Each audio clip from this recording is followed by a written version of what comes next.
যাদবপুর বিশ্ববিদ্যালয়ে যে ছাত্র আহত হয়েছিলেন সেই ইন্দ্রানুজ কেমন আছেন? ভালো আছেন ইন্দ্রানুজ, এমনটাই তার বাবা জানাচ্ছেন। কালই সম্ভবত ইন্দ্রানুজকে ছেড়ে দেওয়া হবে, বাড়ি ফিরে 4 সপ্তাহ তাকে বিশ্রামে থাকতে হবে। জি24 ঘন্টাকে জানিয়েছেন ইন্দ্রানুজের বাবা অমিত রায়।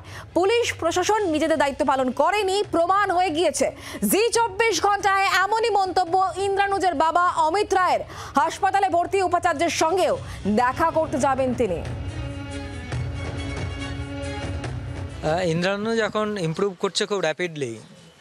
আজকে একটা মেডিকেল বোর্ড ছিল, মেডিকেল বোর্ডের মিটিংটা হলো।